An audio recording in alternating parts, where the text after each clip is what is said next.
Hi everyone, this is Susanna, certified nurse midwife and owner of the Villagers Women's page. Back pain.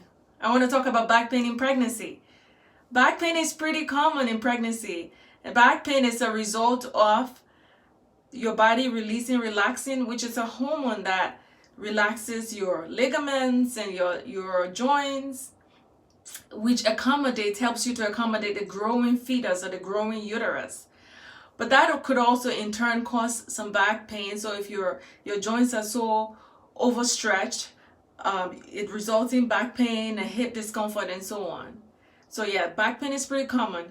And when you start to experience back pain in pregnancy, we do recommend doing some stretching exercises, maybe wearing a pregnancy belt to kind of give your hips some relief by lifting your uterus off of your hips. We also have you try maybe warm compress, stretching exercises. I think I mentioned that.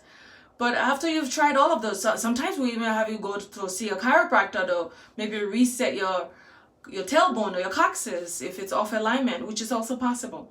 So we've have you tried all of that and the pain is still not going away. Maybe it's time to check your core muscles.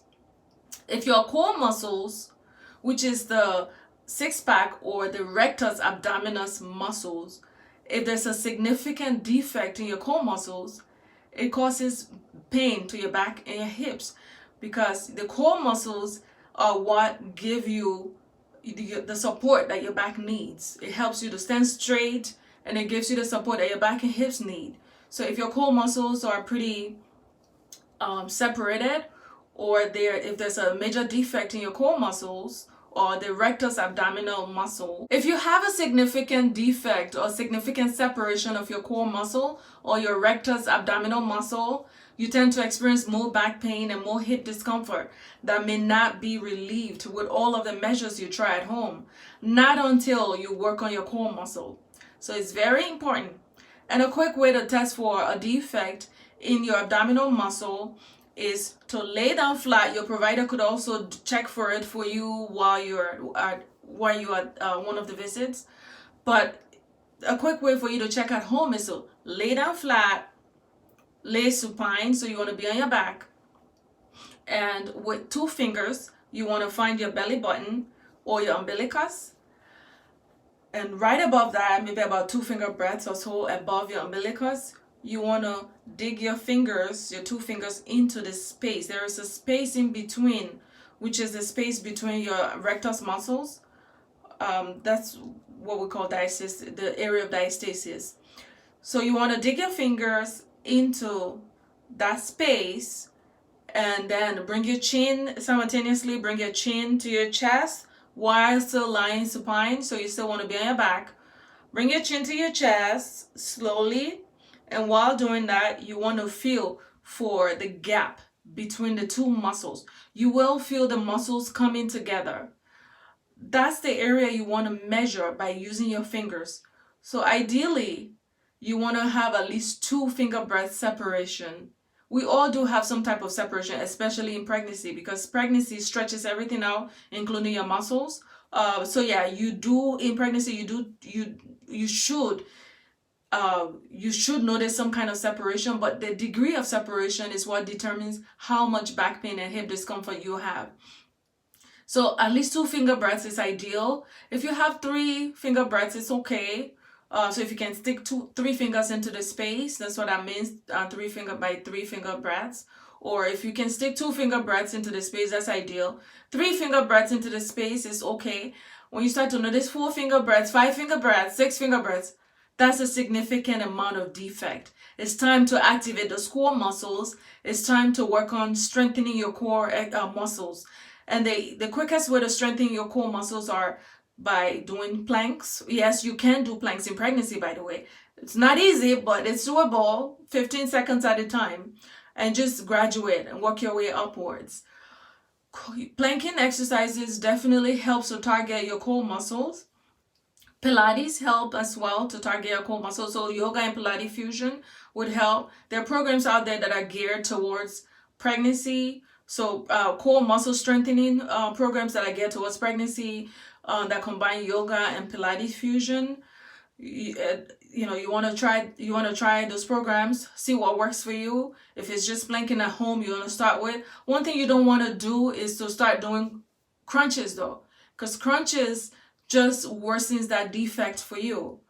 So yeah, you want to avoid crunches. Strengthening your core muscles also helps with bladder leak while pregnant and also in the future. So it helps to strengthen the bladder area as well, and it prevents bladder leak, it prevents incontinence. So that's another benefit of strengthening your core muscles.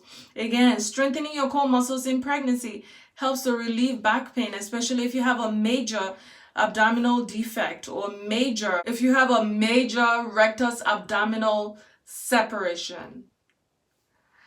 So another thing I want to talk about with respect to back pain and hips pain in pregnancy, another cause of chronic or intense or unrelieved hips and back pain in pregnancy that people don't tend to focus on is a condition called pubic symphysis diastasis. So just like the rectus abdominal diastasis, you can have a pubic symphysis diastasis as well. So pubic symphysis diastasis is a widening. So you have the pubic ligaments that keep the two pubic bones together at the front, the anterior aspect of your pubic area. Again, from relaxing, a hormone that is released to help stretch out your ligaments and accommodate the growth of the baby could cause an overstretch of some ligaments. And the pubic symphysis is one of the ligaments that pubic symphysis ligament is one of the ligaments that could be overstretched by just being pregnant. So an overstretch of that ligament, sometimes the significant defect to the point where you may need surgery in the future.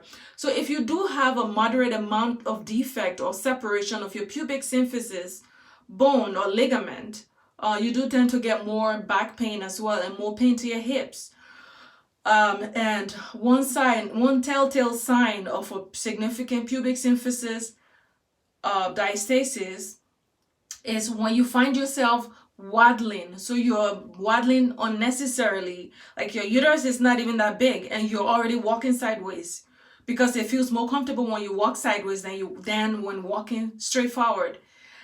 You want to check for pubic symphysis separation. A way to heal the pubic symphysis area or the separation, if you have a significant separation, is through physical therapy. There are some physical therapy places that would fit you for an SI joint belt, which is sacroiliac joint belt, which is a belt that goes around your hips to keep your pubic symphysis area stabilized. So yeah, that's an option as for an SI joint belt, and that could be obtained through physical therapy because you want to get the right measurement for you.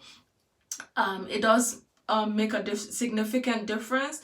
I personally experienced this with one of my pregnancies, and I was in physical therapy for a prolonged period of time, even postpartum. So you could still have the pain continuously postpartum until you get that rehab, the pelvic floor exercises going to reunite the ligaments. Well, I hope this video helps to answer some of your questions about chronic back pain or intense back pain, unrelieved back pain in pregnancy. And if you like my videos and you like what I do, you want to encourage me to continue, please like, share, subscribe, and encourage me. I'll see you in the next video.